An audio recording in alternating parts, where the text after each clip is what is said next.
Hello everyone, welcome to the channel. मी सुषमा तुमच्या सगळ्यांचं स्वागत करते आपल्या यूट्यूब चॅनलमध्ये. आज आपण एक खूप मस्त रेसिपी बघणार आहोत, जी की आहे प्रसादातल्या शिऱ्याची. मस्त केळं घालून आपण आज शिरा बनवणार आहोत.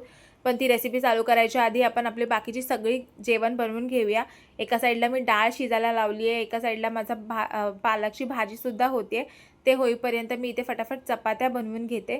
चपात्या झाल्या की मी इकडे मध्ये भातसुद्धा शिजायला ठेवलेला आहे. चपात्या झाल्या की आपण फटाफट पापड फ्राय करून घेऊया. पापड फ्राय करून झाले की लगेच डाळीला फोडणी घालून घेऊया आणि मस्त प्लॅटफॉर्म क्लीन करून घेऊया, म्हणजे नेक्स्ट रेसिपीसाठी आपला प्लॅटफॉर्म एकदम स्वच्छ राहील. हे सगळं बाजूला करून आपण लगेच आपल्या रेसिपीकडे जाऊया. त्यासाठी मी इकडे ड्रायफ्रूट्स कट करायला घेतलेले आहेत. मी इथे काजू आणि बदाम घेतले. तुम्हाला जे ड्रायफ्रूट्स आवडतात ते तुम्ही घेऊ शकता. आणि ह्याच्यासोबत आपल्याला एक छान पिकलेलं केळंसुद्धा लागणार आहे या रेसिपीसाठी. त्याचं प्रमाण खूप सोपं आहे. जेवढं तुम्ही तूप घेणार तेवढंच तुम्हाला रवा घ्यायचा आणि तेवढंच तुम्हाला साखर घ्यायचं आणि त्याच्यात डबल पाणी आणि दूध घ्यायचं आहे. तर इथे मी कढई तापायला ठेवली. त्याच्यामध्ये मी अर्धा वाटी तूप टाकलं. त्याच्यानंतर मी त्यात अर्धा वाटी रवा टाकला. त्याला छान 5-10 मिनटं मिक्स करून घेऊया. थोडा त्याचा रंग बदलला की आपण त्याच्यामध्ये जे कट केलेले ड्रायफ्रूट्स आहेत ते टाकूया. त्याला पण छान 5-1 मिनटं मिक्स करून घेऊया, कवर करून ठेवूया. आणि त्यानंतर आपण त्याच्यामध्ये केळं कट करून घेतलं आहे ते टाकूया आणि त्याला मस्त मॅश करूया.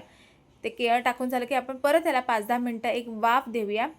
आणि त्यानंतर मी जे एका साईडला दूध आणि पाणी गरम करून ठेवलं आहे ते टाकेल.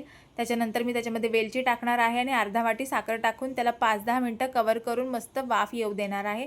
आणि आपला शिरा रेडी आहे. खूप मस्त झाला होता हा शिरा. याला तुपाचा खूप मस्त फ्लेवर आला होता आणि एकदम परफेक्ट गोड झाला होता. तसं मस्त मस्त जेवण आम्ही आमचा दिवस संपवला आहे आजचा. तुम्हाला ही रेसिपी कशी वाटली मला नक्की कमेंट करून सांगा. आणि तुम्ही शिरा कसा बनवता हे सुद्धा मला कमेंट करून सांगा. भेटूया नेक्स्ट व्हिडिओमध्ये. तोपर्यंत बाय.